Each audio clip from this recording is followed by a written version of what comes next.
هل في فرق بين مخرج الفيلم ومخرج الإعلان؟ طيب إعلان قوي أو فيلم قوي المخرج ورا الاتنين، لكن الفرق في الهدف والأسلوب. المخرج في العموم هو اللي بيقود المشاهد جوه أي قصة، هو اللي بيقرر إيه يتشاف وإزاي يتشاف، لكن مش دايما بيشتغل بنفس الطريقة، لأن نوع القصة والهدف منها هو اللي بيحدد شغله وأسلوبه، وهنا بيجي الفرق.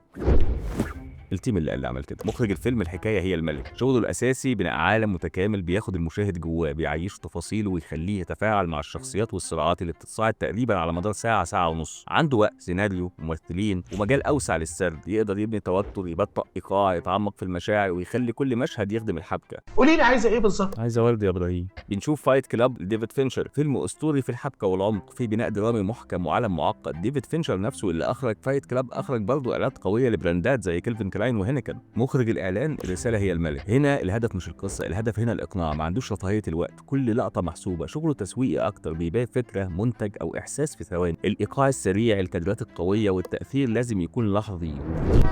كل كلمة وكل معنى لازم تخدم هدف واحد، إثارة مشاعرك أو إقناعك. بنشوف المخرج ريدلي سكوت، مخرج بليد رانر، فيلم عظيم لكنه برضه أخرج إعلان لأبل، استخدم فيه أسلوب سينمائي ملحمي وخلى مجرد إعلان يتحول لحدث أيقوني. مخرج الإعلان ومخرج الفيلم ممكن يكونوا نفس الشخص، لكن الفرق الحقيقي في الهدف والأسلوب.